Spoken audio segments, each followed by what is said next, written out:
அனைவருக்கும் வணக்கம். Complex analysis unit 5ல இருக்கிற டெஃபினைட் இன்டெக்ரல்ஸ் பார்க்க போறோம். இந்த இன்டெக்ரல்ஸ் பார்த்தீங்கன்னா மொத்தம் ஒரு 3 டைப்ஸ் இருக்கு. ஒரு டைப்பா பார்க்கலாம்.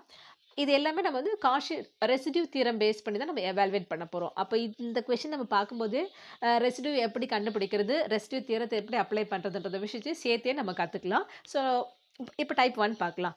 ஃபர்ஸ்ட் டைப் என்னவா இருக்குன்னா லிமிட் 0 to 2 பையா இருக்கணும். உள்ள இருக்கிற ஃபங்க்ஷன் வந்து in terms of sine and காஸ்ல இருக்கணும். இன் டர்ம்ஸ் ஆஃப் தீட்டால இருக்கும். ஓகே, இந்த மாதிரி இருந்துச்சுன்னா நம்ம என்னென்ன சப்ஸ்டியூஷன் அப்ளை பண்ணணும். முதல்ல இசட்டுக்கா நம்ம கன்வெர்ட் பண்ண போறோம் எல்லாத்தையும். இசட் வந்து நமக்கு காம்ப்ளெக்ஸ் வேரியபிள் நமக்கு தெரியும். So put z equal to e power I theta. அப்போ 1 by z என்ன வரும்? e power minus I theta. ஆக்சுவலாக z e power I theta வந்து ஆயிலர்ஸ் நோட்டேஷன். நீங்கள் காம்ப்ளெக்ஸ் அனாலிசிஸ் முன்னாடியே ட்ரிக்னாமெட்ரி படிச்சிருப்பீங்க. அங்கேயே நம்ம இதை யூஸ் பண்ணியிருக்கோம். z equal to e power I theta is nothing but 6 theta cos theta plus I sin theta நம்ம சொல்லுவோம். அப்போ 1 by z வந்து இதனோட கான்ஜுகேட் இல்லையா? அப்போ cos theta minus I sin theta.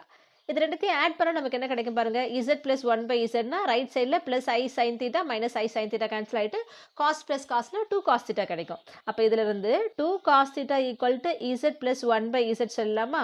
இதில் இருந்து எனக்கு cos theta மட்டும் வேணும் அப்படின்னா ரைட் ஹேண்ட் சைடில் எல்சிஎம் எடுங்க. z into z square plus 1 by z வருமா? அப்போ z square plus 1 by z left hand சைடில் ப்ராடக்ட்ல இருக்கிற 2 ரைட்டுக்கு வந்துச்சுன்னா டிவிஷனில் போயிடும். அப்போ cos thetaக்கு பதிலாக நம்ம என்ன சப்ஸ்டியூட் பண்ணலாம்னா z square plus 1 by 2z. So அதே போல் இதை செப்பரேட் பண்ணணும் அப்படின்னா I sin theta இது மைனஸ் இருந்தால் plus I sin theta cancel ஆகிடும். சாரி, சப்ராக்ட் பண்ணும்போது மைனஸ் I sin theta வந்து ப்ளஸ் I ஆகிடும். காஸ் வந்து மைனஸ் ஆகும். அப்போ காஸ் கேன்சல் ஆகிட்டு 2I sin theta நமக்கு கிடைக்கும். அப்போது 2I sin theta equal to z minus 1 by z. இதே போல் எல்சிஎம் எடுத்து கிராஸ் மல்டிபிள் பண்ணால் நமக்கு கிடைக்கிறது இங்கே sin theta. இங்கே z square minus 1 by z இருக்கும். ப்ராடக்ட் 2I டிவிஷனில் நம்ம கொண்டு வந்து எழுதலாம். அப்போ sin theta ஈக்குவல் டு நமக்கு என்ன கிடைக்கணும்? z square minus 1 by 2I z. Okay, இசட்டுக்கு நம்ம என்ன சப்ஸ்டியூட் பண்ணுறோம்? ஆக்சுவலாக z equal to e power I theta. இப்போ கொஸ்டினில் பாருங்கள், இங்கே sin theta இருக்குது. sin theta வந்துச்சுன்னா z square minus 1 by 2I z போட்டுடலாம். cos theta வந்துச்சுன்னா z square plus 1 by 2z நம்ம போட்டுடலாம். அப்போ d theta இருக்குது இல்லையா? அப்போ ஃபுல்லாக தீட்டாக்கு தானே நம்ம கன்வெர்ட் பண்ணுறோம். அப்போ z சப்ஸ்டியூஷன் இருக்கு இல்லையா? இந்த differentiate with respect to theta நம்ம பண்ண போகிறோம். இந்த differentiate with respect to theta பண்ணுறோன்னா லெஃப்ட் ஹேண்ட் சைடில் dez by d தீட்டா நம்ம சொல்லுவோம். e பவர் I தீட்டாவை டிஃபரன்ஷியேட் பண்ணால் தீட்டாவை பொறுத்து தான் நம்ம பண்ணுறோம் இல்லையா? அப்போ e power I theta into தீட்டாவோட கோஎஃபிஷியன்ட் வந்து constant should be in product. ஆக்சுவலாக இது பார்த்தீங்கன்னா நீங்கள் e பவர் ax அப்படி நம்ம டிஃபரன்ஷியேஷன் படிச்சிருப்போம் இல்லையா? e பவர் ax ஓட differentiation e power ax into a வரும் இல்லையா? எக்ஸோட கோஎஃபிஷியன்ட் கான்ஸ்டன்ட் ப்ராடக்ட்ல இருந்தால் ப்ராடக்ட்ல எழுதுவோம். ஸோ அதை தான் நம்ம இங்கே அப்ளை பண்ணியிருக்கோம். ஓகே, இந்த e பவர் I தீட்டா ஆக்சுவலாக என்னது நமக்கு z. ஸோ ரைட் ஹேண்ட் சைடில் I z நம்ம எழுதிக்கலாமா? அப்போ லெஃப்டில் இருக்கிறது dz by d தீட்டா, ரைட்டில் இருக்கிறது I z. So variable separate பண்ணிக்கலாம். அப்போ IZ லெஃப்ட்டுக்கு வந்துச்சுன்னா டிவிஷனில் வரும், d தீட்டா வந்து ப்ராடக்டில் போகும். அப்போ dez by IZ equal to d theta. அப்போ d theta equal to dez by IZ. Okay, இப்போ 0 to 2 பை நம்ம சொல்கிறோம். லிமிட் வந்து 0 to 2 பை இருக்குன்னா ஒரு மூவிங் பாயிண்ட் எடுக்கிறோம் அப்படின்னா ஒரு ஃபிக்ஸட் ஒரு சென்டர் வச்சுட்டு மூவிங் பாயிண்ட் இசட் அடிச்சுட்டு நான் ஒரு கம்ப்ளீட் ரொட்டேஷன் கிடைக்கும் போது நமக்கு ஒரு சர்க்கிள் கிடைக்குது. அதனால நம்ம இந்த கான்டூரை நம்ம என்னவா எடுத்துக்க போகிறோம் அப்படின்னா C வந்து இஸ் த யூனிட் சர்க்கிள் நம்ம எடுக்க போகிறோம். அப்போ சப்ஸ்டியூஷன் நமக்கு என்னவா மாறுதுன்னா இன்டெக்ரல் 0, இதை நம்ம தான் கிவன் இன்டெக்ரல் ஐன்னு எடுக்கிறோம் அப்படின்னா integral 0 to 2 pi f of sin theta cos theta d theta இருக்கு இல்லையா? இது நமக்கு என்னவா மாறுனா இன்டெக்ரல் f ஆஃப் z ஃபுல்லாக ஃபங்க்ஷன் ஆஃப் z மாறும். d தீட்டாக்கு பதிலாக இங்கே கேபிட்டல் f இருக்கு, இங்கே ஸ்மால் f வேறு ஃபங்க்ஷன்றதுக்காக கொடுத்துருக்கேன். ஜஸ்ட் ஒரு ஃபங்க்ஷன் ஆஃப் இங்கே sin தீட்டாவோ காஸ் தீட்டாவோ இருக்கும், இங்கே வெறும் z மட்டும் தான் இருக்கும். அப்போ d தீட்டாக்கு பதிலாக dz by IZ. இங்கே லிமிட் வந்து 0 to 2 பை. இங்கே என்ன பண்ணுவோம்? ஓவர் த கான்டூர் C எடுப்போம். Where C is the unit circle. Where C is the unit circle. அப்போ யூனிட் சர்க்கிள் நம்ம சொல்லும்போது mod z equal to 1. Okay, அப்போ நம்ம ஒரு சர்க்கிளாக ட்ரா பண்ணால் சென்டர் வந்து 0,0 ரேடியஸ் 1 இருக்கும்போது இப்படி வரும் உங்களுக்கு. ஓகேவா? இதை நம்ம அனாலிட்டிக்கல் ஜியோமெட்ரியில் அதுக்கு முன்னாடி எல்லாமே படிச்சிருக்கோம். இந்த பாயிண்ட் 1,0 அப்படின்னு நம்ம சொல்கிறோம் அப்படின்னா ரேடியஸ் 1 இல்லையா? இந்த ரியல் லைனில் இருக்கும்போது இது வெறும் 1 மட்டும் தான் இந்த இடத்துல. இதுவே இமேஜினரியாக வரும்போது நம்ம இது என்ன சொல்லுவோம்னா ஆக்சுவலாக பாயிண்ட்டாக எழுதும்போது 0,1 சொல்லுவோம். நீங்கள் இது காம்ப்ளெக்ஸ் நம்பராக எழுதும்போது இதை நம்ம வெறுமனே ப்ளஸ் ஐ நம்ம சொல்லுவோம். அப்போது ஒய் ஆக்சிஸில் இருக்கும்போது இது ப்ளஸ் ஐ, இந்த பாயிண்ட் வந்து மைனஸ் ஐ. ரியல் லைனில் ரியல் ஆக்சிஸில் இருக்கும்போது இது +1, இந்த பாயிண்ட் வந்து -1. அப்போ இது z = 1, இது z = i, இது z = -i, இது z = -iன்னு அர்த்தம். Okay right. அப்போ டைப் 1 பார்க்கும்போது இதெல்லாம் தான் நம்ம சப்ஸ்டியூஷன். காஸ் தீட்டாக்கு இந்த சப்ஸ்டியூஷன், சைன் தீட்டாக்கு, இசட்டுக்கு, டிஇசட்டுக்கு, டி தீட்டாக்கு, C is the unit circle. Okay, இப்போ இதை பேஸ் பண்ண ப்ராப்ளம் நம்ம பார்க்கலாம். Using contour integration, evaluate integral 0 to 2 pi d theta divided by 5 plus 4 sin theta. இது பார்த்தீங்கன்னா உங்களுக்கு ஒரு யூனிவர்சிட்டி 10 மார்க் கொஷின் நவம்பர் 23ல கேட்டிருக்காங்க. நவம்பர் 23, பட் கோட் டிஃப்ரெண்ட்டாக இருக்கும். கோட் டிஃப்ரெண்ட்டாக இருந்தாலும் உங்களுக்கு போர்ஷன் அதே தான். இது வந்து ஒரு யூனிவர்சிட்டி 10 மார்க் கொஷின். ஓகே, இந்த கொஷின் நம்ம பார்க்கலாம். 0 to 2 pi இருக்குது, ஃபங்க்ஷன் ஆஃப் தீட்டா இருக்குது இல்லையா? அப்போ இது வந்து டைப் 1 கான்டூர் இன்டகிரேஷன். நம்ம இப்போ தான் டைப் 1 நம்ம பார்த்துருக்கோம் இல்லையா? அப்போ என்னென்ன சப்ஸ்டியூஷன் நம்ம எழுத போகிறோம்? கிவன் இன்டெக்ரல் நம்ம ஐன்னு எடுத்துக்கலாம். So I equal to integral 0 to 2 pi d theta divided by 5 plus 4 sin theta. நமக்கு என்னெல்லாம் சப்ஸ்டியூஷன் தெரியும்? z வந்து e பவர் i theta. இதை வச்சு தான் நம்ம டைப் 1ல எல்லாமே எழுதியிருக்கோம். அப்போ zக்கு e பவர் i theta இந்த கொஷின் நமக்கு சைன் மட்டும் தான் இருக்குது. அப்போ சைனுக்கான சப்ஸ்டியூஷன் மட்டும் நமக்கு எழுதுனா போதும். ஓகேவா? அப்போ sin theta equal to z² minus 1 by 2iz. அதே போல் d தீட்டாக்கான substitution dez divided by iz. இப்போ இந்த i நமக்கு என்னவா மாறுது அப்படின்னா, கிவன் கொஷின் இருக்கு இல்லையா, இன்டெக்ரல் ஓவர் சின்னு மாறுது. சின்றது நமக்கு என்னது? Unit circle. C is the unit சர்க்கிள்ன்றது அண்டர்ஸ்டுட். வேணா இங்கே எழுதிக்கலாம்.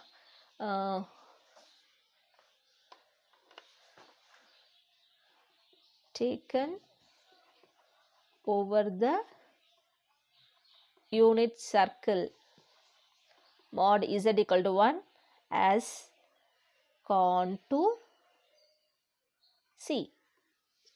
இங்கே கொடுத்துட்டோம். ஓகே, அப்போ இது இன்டெக்ரல் ஓவர் சி. இந்த டி தீட்டாக்கு பதிலாக dz by iz, dz by iz divided by 5 plus 4 times sin theta. இப்போ sin thetaக்கு பதிலாக z² minus 1 by 2iz. இதை நம்ம இப்போ சிம்பிளிஃபை பண்ண போகிறோம். நியூமரேட்டரில் ஃப்ராக்ஷன் இருக்குது. dz by iz டினாமினேட்டர் நம்ம கொண்டு வந்துடலாம். இங்கே பாருங்கள், இந்த 4 இந்த 2 கேன்சல் பண்ணலாமா? இது 2 டைம்ஸ் வந்துடும். அப்போ இங்கே ஃப்ராக்ஷனாக இருக்குது. அப்போ எல்சிஎம் எடுக்க போகிறோம். Okay, so this is equal to integral over C. நியூமரேட்டரில் இருக்கிற dz டிவைடட் பை iz, இங்கே டினாமினேட்டரில் iz மல்டிபிள் எழுதிக்கிறேன். இங்கே iz எல்சிஎம் எடுக்க போகிறோம். அப்போ iz இன்ட்டு 5னா நமக்கு என்ன வரும்? 5iz ப்ளஸ் இந்த ரெண்டு டேர்முக்குமே iz டிவிஷனில் இருக்கிறதுனால நியூமரேட்டர் ஆஸ் இட் இஸ் நம்ம எழுத போகிறோம். 2 உள்ள மல்டிபிள் பண்ணிக்கலாம். அப்போ 2z² minus 2 divided by iz. இப்போ இந்த iz கேன்சல் ஆகிடுது. ஓகே, இப்போ i ஈக்குவல் டு, அதாவது கிவன் இன்டெக்ரல் தான் இப்போ நமக்கு மாறுது. dez divided by first z² term, அப்புறம் z டேர்ம், அதுக்கப்புறம் கான்ஸ்டன்ட். ஓகே, இப்போ இது என்ன ஃபார்மேட்டில் இருக்குது அப்படின்னா, integral over c f of z dz, where எது நமக்கு f of z? இப்போ dz விட்டால் 1 by இருக்கிறது தான் f of z. அப்போ f of z equal to 1 by 2z² plus 5iz minus 2. இந்த மாதிரி டைப் 1, டைப் 2, டைப் 3 எல்லாமே ரெசிடியூ தியரத்தை தான் நம்ம அப்ளை பண்ண போகிறோம். அப்போ ரெசிடியூ தியரம் அப்ளை பண்ணும்போது ஃபஸ்ட்டு நம்ம போல் கண்டுபிடிக்கணும். போல் கண்டுபிடிக்கிறது என்னென்னா, the equating denominator equal to 0. Okay, for poles of f of z, denominator equal to 0. அப்போ எது denominator நமக்கு? 2z² plus 5iz minus 2 equal to 0. இது பார்த்தீங்கன்னா நம்ம அந்த குவாட்ரட்டிக் ஈக்குவேஷன் சால்வ் பண்ணியிருப்போம் இல்லையா? 10th நிறைய நம்ம படிச்சிருப்போம் அது. இப்போ ax² plus bx plus c equal to 0ன்னு ஒரு குவாட்ரட்டிக் ஈக்குவேஷன் இருந்துச்சுன்னா, ஒன்று ஃபார்முலா யூஸ் பண்ணலாம், இல்லை டேரெக்டாக நீங்கள் ஃபேக்டரைஸ் பண்ணலாம். உங்களுக்கு எது கன்வீனியண்ட்டாக போட்டுக்கோங்க. நான் இங்கே ஃபார்முலா யூஸ் பண்ணுறேன். நான் x equal to minus b, இது ஃப்ராக்ஷனில் வரணும், minus b plus or minus root of b square minus 4ac by 2a. இது xல இருக்கிற quadratic equation இதால x equal to நம்ம போடுறோம். இங்க நமக்கு இருக்கிறது zல இருக்கிற quadratic equation. அப்ப z equal to equals என்ன ஒரு division bar போடலாம். minus b. b ன்றது z ஓட coefficient. 5i தான் b. அப்ப minus 5i plus or minus root of b square. அப்போ 5i the whole square minus 4 into z square ஓட coefficient a and the constant term வந்து c with sign ஓட எடுக்கணும் minus 2 divided by 2a 2 into 2. இதை நம்ம இப்போ simplify பண்ணலாம். So this is equal to minus 5i plus or minus root of 5 square na 25 I square na minus 1. அப்போ minus 25. இதை மூணுத்தையும் மல்டிபிள் பண்ணணும். Minus into minus plus 4 2s are 8 8 2s are 16. அப்போ plus 16 divided by 2 2s are 4. So this is equal to minus 5i plus or minus root of ரெண்டும் different sign இருக்குது. பெருசுலேருந்து சின்னதை கழிச்சிட்டு பெருசோட சைன் போடணும். 25ல் 16 கழிச்சா நமக்கு என்ன கிடைக்கும் 9 கிடைக்கும். அப்போ minus 9 டிவைடட் பை 4. ரூட்டுக்குள்ளே மைனஸ் இருந்தாலே ஐ ஸ்கொயர். அப்போ வெளியே வரும்போது ஐ ஆகும். 9ஓட ஸ்கொயர் ரூட் வந்து 3. அப்போ மைனஸ் ஐ 1ஓட ஸ்கொயர் ரூட் வந்து ஐ வந்துடும் உங்களுக்கு. அப்போ minus 5i plus or minus 3i by 4.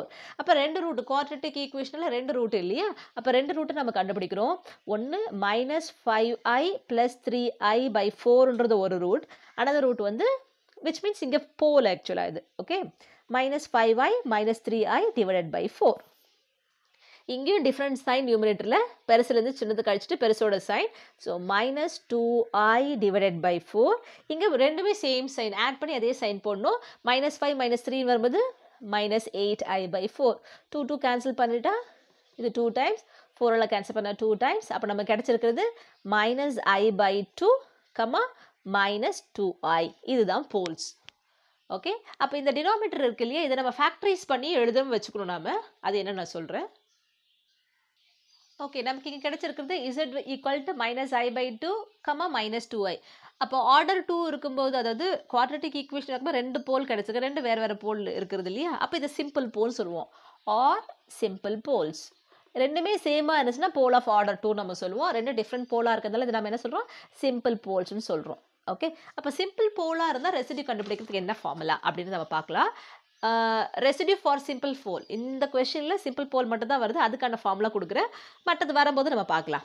z equal to a is a simple pole of the function f of z இருந்துச்சுன்னா நம்ம ரெசிடியூ அட் a கண்டுபிடிக்கணும். ஒன்று ஒவ்வொரு புக்கில் கொஞ்சம் நோட்டேஷன் மாறி இருக்கும். ரெசிடியூ அட் a இப்படி சொல்லலாம், இல்லைன்னா residue at f of z at a. ரெண்டு மூணு நோட்டேஷன் இருக்கும். ஸோ உங்களுக்கு எது கன்வீனியன்ட்டாக ஃபாலோ பண்ணிக்கோங்க. நான் ஆர் ஆஃப் ஏ தான் போட போகிறேன். ரெசிடியூ அட் ஏ கண்டுபிடிக்கிறேன்னு அர்த்தம். ஓகே, இதுக்கு என்ன ஃபார்முலா அப்படின்னா, லிமிட் எந்த பாயிண்டில் கண்டுபிடிக்கணும், இசட் ஈக்குவல் டு ஏல கண்டுபிடிக்கிறோம். அப்போ இசட் அப்ரோச்சஸ் ஏன்னு அர்த்தம். லிமிட் இசட் டென்ஸ் டு ஏ. அப்போ இந்த கரஸ்பாண்டிங் ஃபேக்டர், இப்போ இசட் ஈக்குவல் டு ஏன்னா இந்த ஃபேக்டராக வரும்போது இசட் மைனஸ் ஏ தானே வரும். அப்போ z minus a into f of z. இதுதான் நமக்கு அந்த ரெசிடியூ அட் ஏக்கான ஃபார்முலா ஃபார் சிம்பிள் போல். இதை தான் நம்ம இங்கே யூஸ் பண்ண போகிறோம். ஓகே, அதே போல் ரெசிடியூ தியரம் என்ன அப்படின்னா, உங்களுக்கு ரெசிடியூ தியரம் இங்கே ரெசிடியூ தியரத்தோட ரிசல்ட் என்ன அப்படின்னா, integral over C f of z d z equal to 2 pi I into sum of residues lies inside C. இங்கே சின்றது வந்து யூனிட் சர்க்கிள். அப்போ யூனிட் சர்க்கிள்குள்ளே எந்த போல் இருக்கோ அந்த போலில் மட்டும் ரெசிடியூ கண்டுபிடிச்சிட்டு சம் பண்ணிட்டு மல்டிப்ளை பை 2 pi I பண்ணால் நமக்கு அது கிவன் இன்டகிரலோட ஆன்சர் கிடச்சிருச்சுன்னு அர்த்தம். ஓகே, இப்போ நம்ம கண்டுபிடிச்ச கொஷனில் ரெண்டு போல் இருக்குது. z equal to minus i by 2 ஒன்று இருக்குது, இன்னொன்று வந்து மைனஸ் 2iன்னு ஒன்று இருக்குது. அப்போ நம்ம என்ன பண்ணுவோம், இந்த ரெண்டு போலில் எது லைஸ் இன்சைட் சின்னு நம்ம கண்டுபிடிக்கணும் இல்லையா? அப்போ நம்ம மாடுலஸ் வேல்யூ கண்டுபிடிக்கணும். ஃபஸ்ட்டு போல் என்னது, ஐ பை 2. இதனோட மாடுலஸ் நான் கண்டுபிடிக்கிறேன். வெறும் மாட் ஐயா இருந்தால் 1ஆக இருக்கும் உங்களுக்கு. ஓகே, மாடுலஸ் கண்டுபிடிக்கிறது ஜென்ரலாக நான் சொல்கிறேன். Modulus of a plus i b ஒரு காம்ப்ளெக்ஸ் நம்பர் a plus ibயோ இல்லை x plus ivyயோ இருந்துச்சுன்னா இதனோட மாடுலஸ் வந்து root of a square plus b square root of real square plus imaginary square. வெறும் ரியல் பார்ட் மட்டும் இருக்குன்னா மாட் a வந்து a மட்டும் தான் வரும். வெறுமனே இமேஜினரி பார்ட் மட்டும் இருக்குன்னா மாடுலஸ் ஆஃப் ibனா b இஸ் த ஆன்சர். இப்போ வெறுமனே மாட் i மட்டும் இருக்குன்னா அந்த மாடுலஸ் வேல்யூ வந்து 1. ஓகே, இப்போ உங்களுக்கு புரிஞ்சிருக்கும்னு நினைக்கிறேன். இப்போ இங்கே பாருங்கள் மாடுலஸ் ஆஃப் i/2 வெறும் இமேஜினரி பார்ட் மட்டும் இருக்குது. அப்போ கோஎஃபிஷியன்ட் -1/2 மைனஸ் இருந்தாலும் ப்ளஸ்ன்னு வந்துடும். அப்போ இதனோட மாடுலஸ் வேல்யூ வந்து 1/2. 1/2 வந்து லெஸ் தேன் 1 இல்லையா? யூனிட் சர்க்கிள்னா ரேடியஸ் 1க்கு உள்ளே இருக்கிறது தான். இப்போ ஒரு சர்க்கிள் நம்ம வரைகிறோம் அப்படின்னா இது ரேடியஸ் 1 இல்லையா? அப்போ 1/2னா இங்கே இருக்கும் உங்களுக்கு. சாரி, இது -i/2 இங்கே இருக்கும். இதுதான் -i/2. இது +i/2, இங்கே இருக்கிறது -i/2. அப்போ இதுதான் உள்ள சர்க்கிள் இருக்கிறது. -2iன்னு சொல்லும்போது இப்போ இது ஐனா இது ப்ளஸ் i இங்கே இருக்கும், 2i இங்கே இருக்கும். இது -i -2i, இதுதான் -2i. அப்போ எது லை இன்சைட் சின்னா i/2 தான் லை இன்சைட் சி. ஒவ்வொரு டைமும் டயக்ராம் வரையணும்னு அவசியம் இல்லை, உங்களுக்கு புரியுறதுக்காக சொல்லியிருக்கேன். நம்ம ஜஸ்ட் மாடுலஸ் கண்டுபிடிங்க, அதோட வேல்யூ லெஸ் தென் 1 இருந்தால் இது லைஸ் இன்சைட் சி. ஓகே, இதுவே மாடுலஸ் ஆஃப் -2i மைனஸும் ஐயும் போயிடுச்சுன்னா 2 வந்து கிரேட்டர் தென் 1. அப்போ எந்த போல் லை இன்சைட் சி இருக்குது? -i/2 இருக்குது. தேர்ஃபோர் த போல் -i/2 நீங்கள் z ஈக்குவல்னே கூட எழுதுது. அப்போ z equal to -i/2 lies inside C. Lies inside C. Okay, நம்ம அதை டினாமினேட்டர் எடுத்து தான் ஃபேக்டரைஸ் பண்ணியிருக்கோம் இல்லையா? டினாமினேட்டர் எடுத்து நம்ம போல் கண்டுபிடிச்சிருப்போம், அதை நம்ம ஃபேக்டரைஸ் பண்ணி வச்சுக்கணும். நம்மளோட டினாமினேட்டர் என்னன்னு பாருங்கள், 2z square plus 5iz -2. Okay, 2z square plus 5iz -2 equal to 0. இந்த 0 இல்லாமல் எடுத்துக்கோங்க. இப்போ இதுதான் டினாமினேட்டர் ஆக்சுவலாக 2z ஸ்கொயர் ப்ளஸ் 5iz -2. இதை நம்ம ஃபேக்டரைஸ் பண்ணும்போது நம்ம கிடைச்சது இதுதான் போல் z equal to -i/2 into z equal to -2i. அப்போ இதை ஃபேக்டரைஸ் பண்ணி எழுதும்போது இந்த -i/2 லெஃப்ட்டுக்கு வந்து ப்ளஸ் ஆகும். அப்போ z plus i/2 into z plus 2i. ஆனால் நீங்கள் இதை மட்டும் எழுதுனீங்கன்னா உங்களுக்கு இந்த இந்த இந்த பாலினாமியல் நமக்கு கிடைக்காது. மல்டிபிள் பண்ணி பாருங்களேன், z இன்ட்டு z ஸ்கொயர் தானே வருது, நமக்கு 2z ஸ்கொயர் வருது இல்லையா? அப்போ எப்போல்லாம் இந்த செகண்ட் டிகிரி டேர்ம் முன்னாடி கோஎஃபிஷியன்ட் இருக்கும் அந்த கோஎஃபிஷியன்ட்டை மல்டிபிள் எழுதிட்டு கண்டுபிடிச்சி இந்த ரூட்ஸை வந்து ஃபேக்டர் ஃபார்மில் எழுதினா உங்களுக்கு கிடச்சிட்டோம். ஓகே, ரைட், இதை கண்டுபிடிச்சிட்டோம். அப்போ எது லைஸ் இன்சைட் சியாக இருக்குது? -i/2 லை இன்சைட் சியாக இருக்குது. அதே போல் z ஈக்குவல் டு -2i வந்து லைஸ் அவுட் சைட் சி. அப்போ நம்ம ரெசிடியூ எங்கே கண்டுபிடிக்கணும்? எது இன்சைட் சியாக இருக்கோ அதுக்கு மட்டும் தான் ரெசிடியூ நம்ம கண்டுபிடிக்கணும். அப்போ ரெசிடியூ அட் நம்ம எந்த பாயிண்டில் கண்டுபிடிக்க போகிறோம்? -i/2. அப்போ நமக்கு என்ன ஃபார்முலா? ஏற்கனவே உங்களுக்கு நான் ஃபார்முலா சொன்னேன் இல்லையா? ரெசிடியூ அட் ஏனா limit z tends to a. அப்போ ரெசிடியூ அட் i/2னா limit z tends to -i/2. இதனோட கரஸ்பாண்டிங் ஃபேக்டர் எழுதணும். அப்போ z -i/2ன்றது ப்ளஸ் i/2 இருக்கும் into f of z. Okay, நம்ம எதை f of zன்னு எடுத்திருக்கோம் பாருங்கள், 1 டிவைடட் பை வர்றது இதுதான் f of z எடுத்திருக்கோம். இதை ஃபேக்டரைசேஷன்னா 2 இன்ட்டு நம்ம பார்த்துருக்கோம் இல்லையா? அப்போ அதோடு சேர்த்து நம்ம எழுத போகிறோம். Okay, so this is equal to limit z tends to -i/2 z plus i/2 into f of z வந்து 1 divided by இந்த பாலினாமியல். அப்போ இதனோட factorisation twice z plus i/2 into z plus 2i. Before applying the limit இந்த ஃபேக்டர்ஸை நம்ம cancel out பண்ணுறோம். அப்போ போல்னா அந்த point கொடுத்தீங்கன்னா டினாமினேட்டர் 0வாக இருக்கும். அதை கேன்சல் பண்ணிட்ட பிறகு நம்ம ஃபைண்ட் அவுட் பண்ணுற மாதிரியே இருக்கும். இப்போ ரிமைனிங் என்னென்ன இருக்குது? நமக்கு லெஃப்ட் ஓவர் டேர்ம்ஸ் இருக்குது பாருங்கள். Limit z tends to -i/2 1 divided by 2 into z plus 2i. இப்போ z என்ற பாயிண்ட்டுக்கு பதிலாக நம்ம i/2 ரீப்ளேஸ் பண்ணலாம். So 1 divided by 2 into -i/2 plus 2i. இப்போ டினாமினேட்டரில் நம்ம எல்சிஎம் எடுக்க போகிறோம். 2 into இந்த 2 தான் நமக்கு எல்சிஎம் இல்லையா? இங்கே 2 இருக்கிறதுனால மேலே இருக்கிற i அப்படியே எழுதுவோம். Plus 2 2s are 4i. -i + 4i 3i வந்துடும். இது எல்சிஎம் எடுத்துகிட்ட பிறகு இந்த 2 நம்ம கேன்சல் பண்ணிடலாம். அப்போ 1/3i இருக்குது. இந்த ஒரு போல் தான் இன்சைட் சியாக இருக்கிறதுனால அதில் மட்டும் நம்ம ரெசிடியூ கண்டுபிடிக்கிறோம். ஓகே, இப்போ கிவன் கொஷின் என்னது? நம்ம ஐன்னு எடுத்துருக்கோம் இல்லையா?